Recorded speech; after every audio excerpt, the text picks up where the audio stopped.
Hi, my name is Matt Carroll with World Class Coaching, and with the help of Academy Soccer Coach, today I want to talk to you about some activation drills that I really enjoy. I've been using in my sessions, and I was inspired by a book that we have here at World Class Coaching. I'll put it in the show notes. It's called 50 Small-Sided Games That Make a Difference. And you can use any of these. You can use them together in concert. You can use them separately for different drills, different sessions, whatever you want. But they're really great for activation. They're going to be used in combination with our stretching. Maybe they're activation games when the players start showing up if you have younger age groups.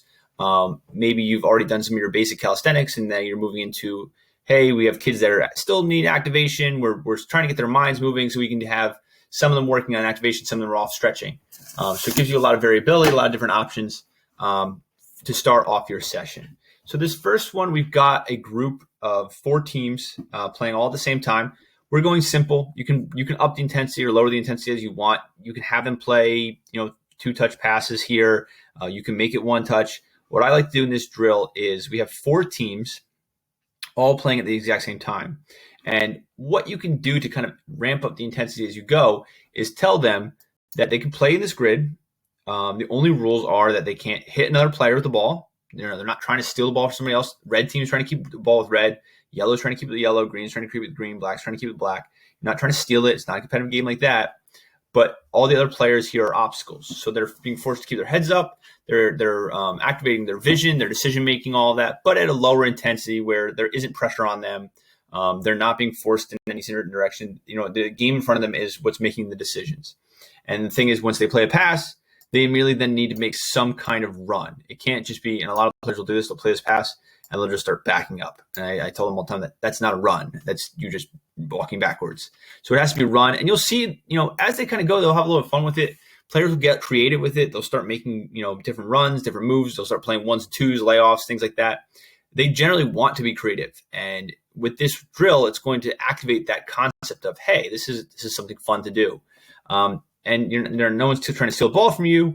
You're just kind of playing, like in the backyard, like you would, pretending to be Maradona or wherever your star player is in your viewpoint. So that's going on. And you have the goalies in the goal. Maybe they're warming up. Maybe you have a goalie, keeper, and coach here, just like playing a couple loose shots to them, getting them a little activated, maybe some cone drills, some ladder drills, whatever it is. And then the goalies call out team color. Let's say this goalie calls out green.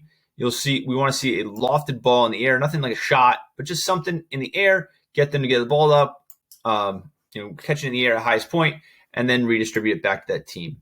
So they're paying attention to their teammates. They're making runs. They're getting creative. They're having fun with it. But then there also is an outside stimulus, some kind of verbal stimulus that's keeping their attention. So hey, it's not just this game. There's other things going on. Calls out green, lofted ball here, rolls it back out to green.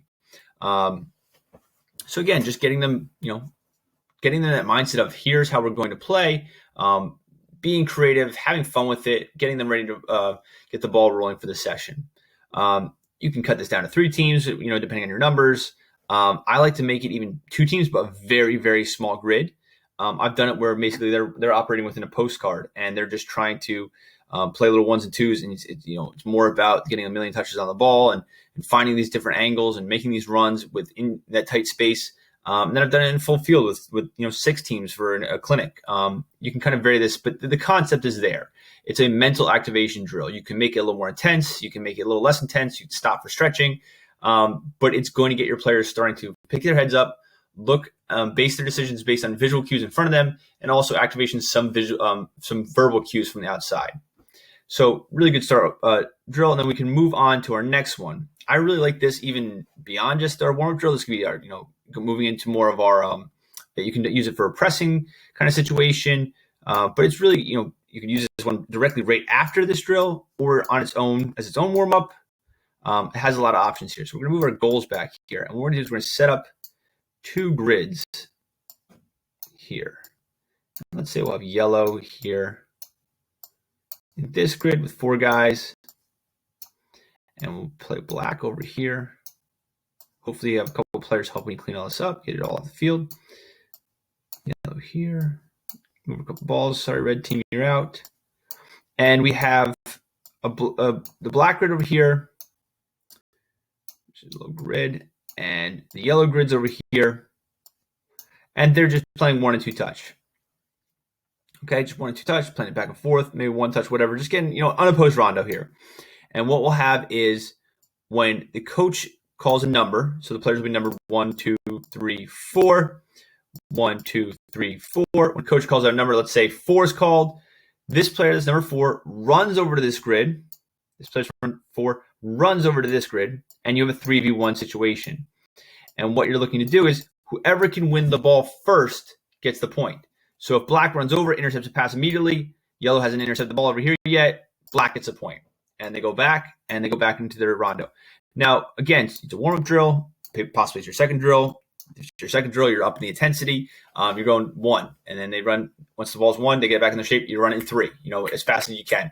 If you're going more for like a warm up and activation kind of drill, you're going to play that ball. Someone wins it. Drill's done. Maybe we go into stretching. Maybe we switch out teams. Maybe we do have 4 teams, and this team then switches in, and we alternate. And that team that was just on goes off, and they start stretching. Maybe there's some kind of like additional fitness. Maybe those guys have to do push-ups, whatever it is. Maybe they run a lap around the field just quickly. Something quick, short, just to denote that someone was a winner, someone was a loser. But gives you a lot of time to still do some of your activation stretches. Maybe you have something where those guys are off to the side doing technical work while this is going on the field. But again, especially if you're doing a team that you're working on a team, we're working on intensity, where you're working on pressing. I really like this activation drill for getting that sense of get there fast, get to your spot, and start immediately dictating where the ball is going defensively. And in 3v1 rather than 4v1, you're going to have a lot more opportunities for that, where you're able to cut off and the angle and force the ball one way. You can expand on this. You can have 6 players in and send 2 players over, so you have a 4v2. If you're looking for coordination, you can make it even more players, less players, whatever's kind of suiting your session. And then again, this could be your third drill in your session. This could be another activation drill for a different session. But we'll go the 4-goal game. There's a lot of different ways to play this, depending on what you're trying to do. But for today's session, what we'll have is just basically we'll have 4 teams in the box. Depending on what how many players you have, more players, less players, they'll be within a grid. They'll be playing 1 ball.